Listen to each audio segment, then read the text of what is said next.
നമസ്കാരം. ഹിന്ദിയിലും തമിഴിലുമൊക്കെ അഭിനയിച്ചിട്ടുള്ള തപസി പന്നു എന്നൊരു നടിയുണ്ട്.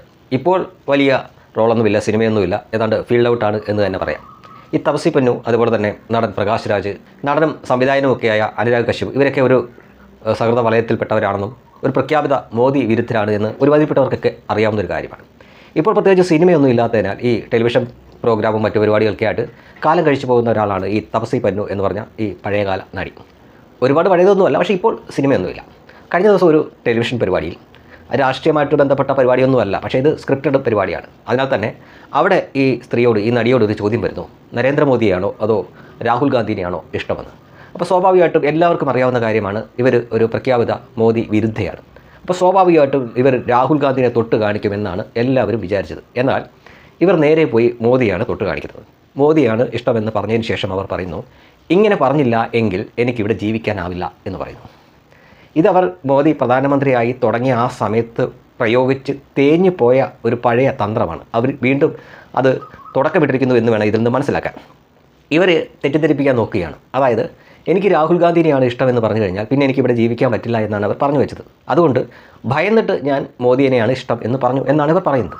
അപ്പോൾ നമ്മൾ ആലോചിക്കുക, അവരുടെ കൂടെ തന്നെയുള്ള പ്രകാശ് രാജ് എന്ന് പറഞ്ഞ നടൻ 24 മണിക്കൂറും, അയാൾക്ക് ഉണർന്നിരിക്കുന്ന സമയം മുഴുവൻ, 24 മണിക്കൂർ അല്ലെങ്കിൽ അയാൾ ഉണർന്നിരിക്കുന്ന സമയം മുഴുവൻ മോദി വിരുദ്ധത പറഞ്ഞു നടക്കുന്നത്, കിട്ടുന്ന എല്ലാ വേദിയിലും, അതിപ്പോൾ സാംസ്കാരിക പരിപാടിയാവട്ടെ, സിനിമാ പരിപാടിയാവട്ടെ, മറ്റു രാഷ്ട്രീയമായിട്ട് ബന്ധപ്പെടാത്ത പരിപാടിയാണെങ്കിലും അവിടെയും അയാൾ കറങ്ങിത്തിരിഞ്ഞ് മോദിക്കും സംഘപരിവാറിനെതിരെ എന്തെങ്കിലുമൊക്കെ പറഞ്ഞിട്ട് പോകുന്നൊരു മനുഷ്യനാണ്. അയാൾ ഇവിടെ പയറ് പോലെ നടക്കുന്ന ഈ രാജ്യത്തിരുന്നു കൊണ്ടാണ് തപസി പന്നു എന്ന് പറഞ്ഞ ഇപ്പോൾ ഫീൽഡ് ഔട്ടായ, വേറെ ജോലിയൊന്നുമില്ലാത്ത ഈ നടി ഇങ്ങനെ പറഞ്ഞു വെച്ചിരിക്കുന്നത്. ഇത് ഇവരുടെ ഒരു തന്ത്രമാണ്. ഇവർ തുടക്ക സമയത്ത് പ്രയോഗിച്ച് ചീറ്റിപ്പോയ തന്ത്രമാണ്. ഈ കൂട്ടരെ ഒന്ന് ശ്രദ്ധിച്ചു നോക്കുക. തുടക്കം മുതൽ ഇവർ ഓരോ ആരോപണങ്ങൾ കൊണ്ടുവരും. ഇതൊന്നും അധികകാലം നിൽക്കില്ല. ഓരോ സമയത്തും അതാത് ആരോപണങ്ങൾ തേഞ്ഞ് ഒട്ടാറുണ്ട്. അത് കഴിയുമ്പോൾ അവർ പുതിയത് കൊണ്ടുവരും. പുതിയത് കൊണ്ടുവന്ന് ഏറ്റവും ഒടുവിൽ ഇപ്പോൾ എപ്സ്റ്റീൻ ഫയൽസിൽ മോദിയുടെ പേരുണ്ടോ എന്ന് തന്നെ പറഞ്ഞുകൊണ്ട് വരികയാണ്. പക്ഷേ അതിനെപ്പറ്റി ആധികാരികമായിട്ട് പാർലമെൻറ്റിൽ അവർക്ക് സംസാരിക്കാനാവില്ല. സംസാരിച്ചാൽ രാഹുൽ ഗാന്ധി ഉൾപ്പെടും. കാരണം നരേന്ദ്രമോദിയുടെ പേര് ഒരു തവണ ഒരു രാഷ്ട്രീയ നേതാവ് അല്ലെങ്കിൽ രാജ്യത്തിൻ്റെ പ്രധാനമന്ത്രി എന്ന തരത്തിൽ ഒരു പരാമർശം വരുന്നു, അല്ലാതെ കുറ്റകൃത്യങ്ങളുടെ കാര്യത്തിലല്ല അദ്ദേഹത്തിൻ്റെ പേര് വന്നിരിക്കുന്നത്. മറ്റൊരു ഫയലിൽ, അയാളുടെ തന്നെ മറ്റൊരു ഫയലിൽ 4 രാഹുൽ ഗാന്ധിയുടെ പേരുണ്ട്. ഇത് അവർ ആരും പറയുന്നില്ല.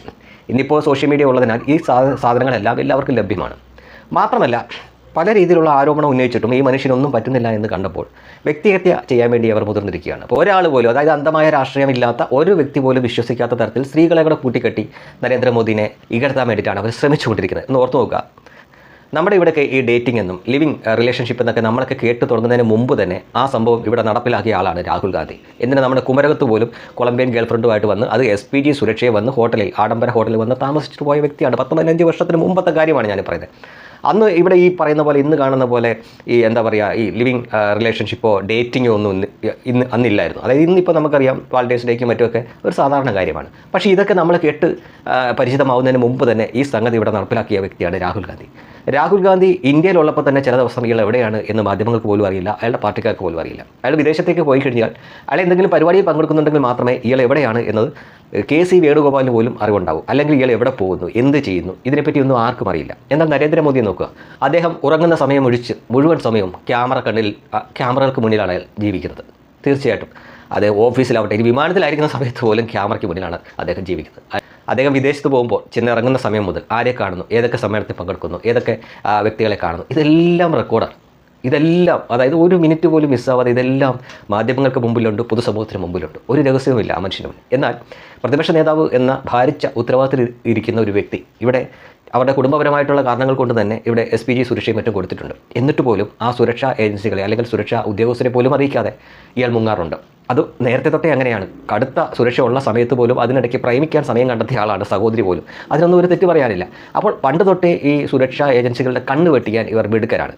അപ്പോൾ അങ്ങനെയുള്ള നേതാക്കൾ കൂടെയുള്ള അവരാണ് ഇപ്പോൾ ജനങ്ങളുടെ മുന്നിൽ ജീവിച്ചുകൊണ്ടിരിക്കുന്ന, ക്യാമറ കണ്ണുകൾക്ക് മുന്നിൽ ജീവിച്ചുകൊണ്ടിരിക്കുന്ന നരേന്ദ്രമോദിയെ പറ്റി ഇല്ലാത്ത അപവാദങ്ങൾ പറയുന്നത്. ഇതൊന്നും യേശുന്നില്ല എന്ന് കാണുമ്പോഴാണ് ഇതേപോലെ കഴമ്പില്ലാത്ത ഈ ഫീൽഡ് ഔട്ടായ നടീനടന്മാരെയൊക്കെ കൊണ്ടുവന്നിട്ട് ഇത്തരം ഡ്രാമ കളിക്കുന്നത്. ഇതെല്ലാം കൃത്യമായ ടൂൾ കിറ്റാണ്. പക്ഷേ അതിദയനീയമായ രീതിയിൽ തന്നെയായിരിക്കും ഇത് തേഞ്ഞൊട്ടുന്നത് എന്ന കാര്യത്തിൽ ഒരു സംശയമില്ല.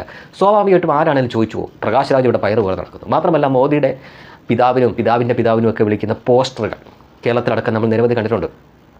മോദിയുടെ പിതാവിൻ്റെ വകയല്ല എന്ന് പറയുന്നു, മോദിയെ ചീത്ത വിളിക്കുന്ന, മലയാളത്തെ ചീത്ത വിളിക്കുന്നത്, മറ്റു ഭാഷയിലും ഒക്കെ ഇവർ വിളിപ്പിക്കുന്നതും ഒക്കെ ആയിട്ട് നമ്മൾ അവർക്കൊന്നും എതിരെ ഒരു കേസ് പോലും ഇല്ല. അവർക്കൊന്നും എതിരെ ഒരു കേസ് പോലും ഇല്ല. ഇവിടെ ഞാൻ നിങ്ങളോട് ഇതുവരെ പറയാത്തൊരു കാര്യമാണ്. റഹീമിനെ പരിഹസിച്ചു എന്ന് പറഞ്ഞുകൊണ്ട് അയാൾ എനിക്ക് വക്കീൽ നോട്ടീസ് അയച്ചാണ്. ഇവിടെ ആവിഷ്കാര സ്വാതന്ത്ര്യത്തിൻ്റെ അപ്പോസ്തലന്മാരെന്ന് പറഞ്ഞ് നടക്കുന്ന ടീം. ഞാനതിന് മറുപടി വയ്ക്കുകയും ചെയ്തു. അത് ഞാൻ വലിയ വാർത്തയൊന്നും ആക്കാൻ പോയില്ല. അപ്പോൾ അതാണ് യാഥാർത്ഥ്യം എന്ന് ആലോചിച്ച് നോക്കിയേ. അപ്പോൾ അങ്ങനെയുള്ള സ്ഥലത്തിരുന്നിട്ടാണ് ഇവർ ഈ പുതിയ അഭ്യാസം, പുതിയതല്ല, തുടക്കത്തിലുണ്ടായിരുന്ന അഭ്യാസമാണ്, അത് പിന്നെയും തിരിച്ചു കൊണ്ടുവരാൻ ശ്രമിച്ചുകൊണ്ടിരിക്കുന്നത്. ഇവരുടെയൊക്കെ നിലവാരം ഒന്നിനൊന്നിന് മനസ്സിലാവുന്നു. മാത്രമല്ല ഇവരുടെ രാഷ്ട്രീയത്തിൻ്റെ ഔന്നത്യമില്ലായ്മയും ജനങ്ങൾക്ക് നന്നായിട്ട് മനസ്സിലാവുന്നുണ്ട്. രാഷ്ട്രീയത്തിൽ നല്ല രാഷ്ട്രീയം കളിച്ചാണ് തോൽപ്പിക്കേണ്ടത് എതിരാളിയെ, അല്ലാതെ ഈ മലയാളത്തിലെ ബാക്കി ഞാൻ പറയുന്നില്ല, കാഷ്ടിച്ച് തോൽപ്പിക്കാൻ പറ്റുന്നില്ലെങ്കിൽ കാഷ്ടിച്ച് തോൽപ്പിക്കുക എന്നൊരു ചൊല്ലുണ്ടല്ലോ, കാഷ്ടിച്ചു എന്നല്ല അതിൻ്റെ അർത്ഥം. അതാണ് ഇവിടെ യഥാർത്ഥത്തിൽ ഈ തപസി പന്നുവും അതേപോലെ തന്നെ പ്രകാശ് രാജുവൊക്കെ നിരന്തരമായിട്ട് ചെയ്തുകൊണ്ടിരിക്കുന്നത്. പക്ഷേ ഒരു ബലവും ഉണ്ടാകാൻ പോകുന്നില്ല.